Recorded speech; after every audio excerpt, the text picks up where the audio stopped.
আসসালামু আলাইকুম ওরহমতুল্লাহি ওবরকাতুহু। প্রিয় দর্শক, আমাদের নতুন এই ইউটিউব চ্যানেল কালামে মুহাম্মদ, এই চ্যানেলে প্রতিদিন আপনারা পাবেন হাদিস থেকে কিছু হাদিসের বর্ণনা। আমরা প্রতিদিন অথবা সপ্তাহে 2 থেকে 3টি ভিডিও আপলোড দিব। এখানে আমরা বুখারী শরীফ থেকে 2 কিংবা 3টা হাদিস এক একটা ভিডিওতে বর্ণনা করব, পাঠ করব। আপনারা সেটি শুনবেন এবং আপনারা এ থেকে হাদিস জানতে পাবেন। আমাদের এই অনুষ্ঠানের নাম প্রতিদিন হাদিস পাঠ। তো আজকে আমি আপনাদের জন্য কয়েকটি হাদিস পাঠ করে শোনাব ইনশাআল্লাহ।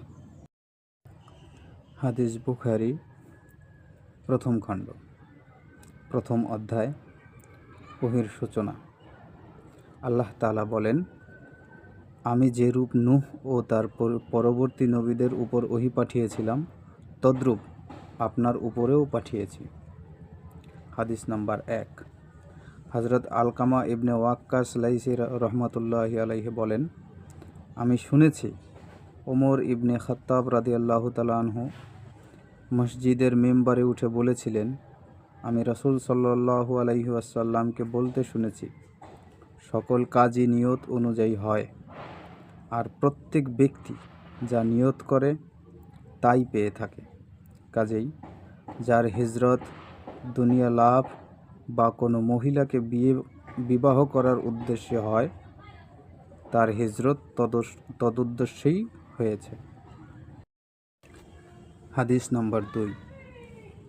উম্মুল মুমিনিন হযরত আয়েশা রাদিয়াল্লাহু তাআলা আনহা থেকে বর্ণিত, হারেস ইবনে হিশাম রাসূলুল্লাহ সাল্লাল্লাহু আলাইহি ওয়াসাল্লামকে জিজ্ঞাসা করলেন, হে আল্লাহর রাসূল, আপনার নিকট ওহী কিভাবে আসে? রাসূল সাল্লাল্লাহু আলাইহি ওয়াসাল্লাম বলেন, ওহী কখনো আমার নিকট ঘণ্টার শব্দের মতো আসে, আর সেটিই আমার নিকট কষ্টদায়ক ওহী। ফেরেশতা যা বলে তা শেষ হওয়া মাত্রই আমি তা তার নিকট থেকে আয়ত্ত করে ফেলি। আবার কখনো ফেরেশতা মানুষের আকৃতিতে এসে যে ওহী আমাকে বলেন, আমি তা তখনই আয়ত্ত করে রাখি।